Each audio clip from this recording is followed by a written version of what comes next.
La photo est en noir et blanc. Elle date de 1969. La fille est jolie.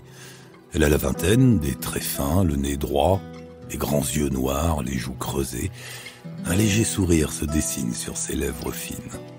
Elle est assise, vêtue d'une veste militaire, un treillis kaki. Elle tient un kalachnikov pointé vers le plafond. La crosse de l'arme est posée sur ses cuisses. À sa main droite, une bague. On apprendra par la suite qu'elle est faite avec la goupille de la première grenade que la jeune fille a lancée au cours d'un entraînement. Sa tête est légèrement penchée sur le côté. Elle a des airs de madone. Une madone guerrière. Ses cheveux noirs sont couverts d'un foulard. Un kéfier à motif noir et blanc. La photo fait le tour du monde, car cette jeune femme est célèbre. Elle se nomme Leila Khaled. C'est une combattante palestinienne, connue pour être la première femme à avoir détourné un avion. Et cette photo va populariser dans le monde entier le port du kéfier, symbole politique, étendard de multiples luttes et bientôt accessoire de mode. Podcast Story.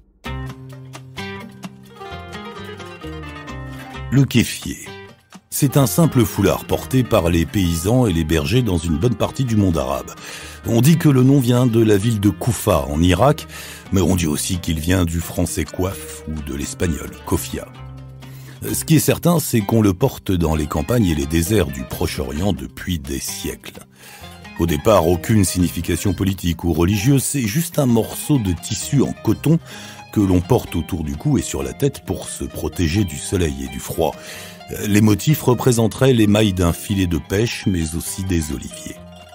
Il est grand, 1 mètre carré, et s'il est porté convenablement, ses multiples plis créent des poches d'air et permettent de respirer tout en étant protégé d'un vent de sable, par exemple. Bref, le kéfier est pratique.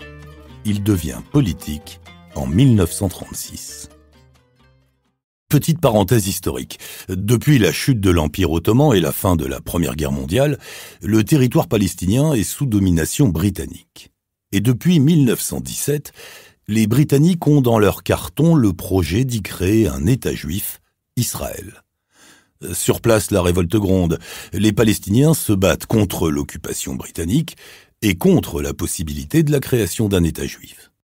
À l'époque, l'élite palestinienne, la bourgeoisie, les intellectuels, grosso modo ceux qui habitent en ville, ne portent pas le kéfier, mais le fez, qu'on appelle aussi le tarbouche, et qui vient de Turquie. C'est un bonnet rouge orné d'un gland noir.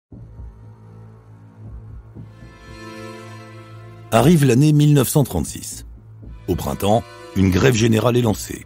Les manifestations se multiplient contre les Britanniques et contre les Juifs. La situation dégénère, on parle d'insurrection. Les Britanniques ne font pas dans la dentelle, ils répriment le mouvement dans le sang. Des milliers de Palestiniens sont arrêtés, emprisonnés, tués, notamment et surtout les élites, les penseurs du mouvement, les commerçants, les cadres urbains, les étudiants. Tout ce petit monde se retrouve sous les barreaux. Tous ceux qui portaient le tarbouche. Et la lutte passe entre les mains des paysans qui, eux, portent le kéfier. Les nationalistes palestiniens se mettent à porter le kéfier pour dissimuler leur visage et ne pas être arrêtés par les soldats britanniques. Du coup, les Britanniques interpellent tous ceux qui portent un kéfier. Et du coup, tous les Palestiniens portent le kéfier pour protéger les combattants, pour les noyer dans la foule. Et le foulard devient le symbole de la lutte. 1948, création de l'État d'Israël. Des centaines de milliers de Palestiniens sont poussés à l'exil vers les pays arabes voisins, la Jordanie, le Liban, la Syrie, l'Égypte, où ils sont rassemblés dans des camps. Les Palestiniens deviennent le peuple des camps.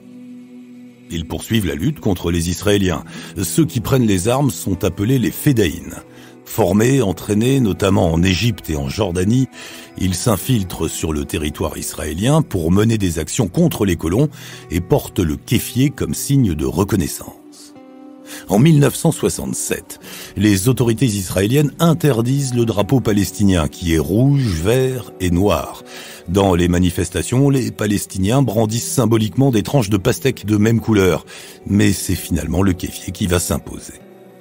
Le bout de tissu des paysans et des bédouins est désormais l'étendard des Palestiniens.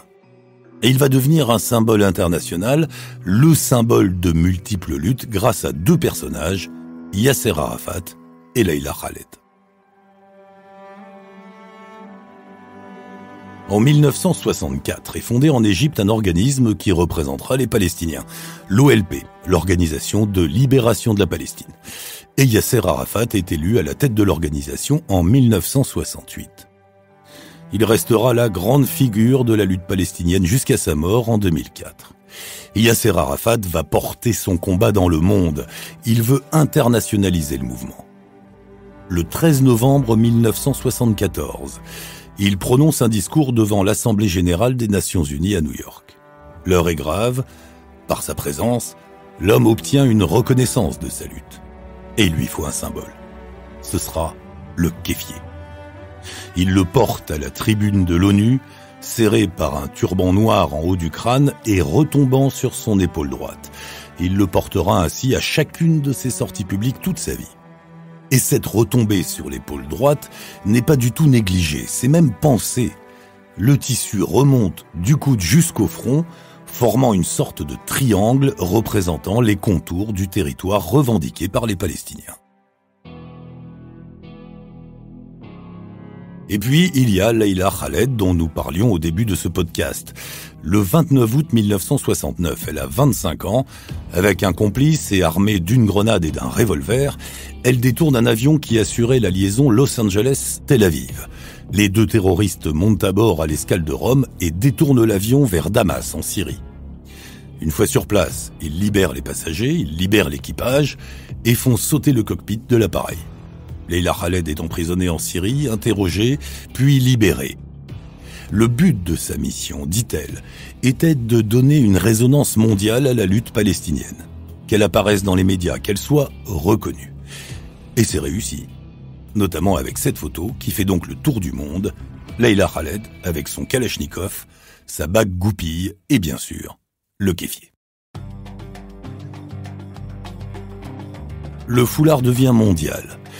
Il dépasse la lutte palestinienne pour devenir le symbole de toutes les luttes menées par les mouvements de gauche contre l'impérialisme américain, contre la guerre du Vietnam, contre l'apartheid en Afrique du Sud et contre les dictatures en Amérique du Sud. Fidel Castro, le leader communiste cubain, connu pour son cigare, apparaîtra avec un kéfier, tout comme Nelson Mandela, figure historique de la lutte contre l'apartheid, prix Nobel de la paix. Dans les années 80-90, la jeunesse occidentale le porte comme on porte n'importe quel foulard. On oublie ses origines palestiniennes. On ne sait pas d'où il vient, ni ce qu'il représente, mais il est cool, pratique, anticonformiste, les parents n'en portent pas. On le voit dans les manifs lycéennes, chez les altermondialistes, il sert de nouveau à camoufler son visage et à se protéger des gaz lacrymogènes. Il est porté par les punks, avec le Perfecto et les Doc Martens. Il entre aussi dans le vestiaire grunge, avec le jean troué, les Converse et le pull en laine. La suite, c'est la mode qui s'en empare. On lui donne des couleurs, le kéfier devient rouge, vert, bleu, doré même. En 2008, dans la presse féminine, il est, je cite, le must-have de l'année. Il représente une tendance de l'époque, le new bohème, les premiers bobos l'arborent. Il est multiculturel, multiethnique. Il entre chez Zara et H&M. Il devient un produit de luxe, avec des kéfiers Chanel, Fendi, Vuitton et Balenciaga qui proposent le sien pour $3000.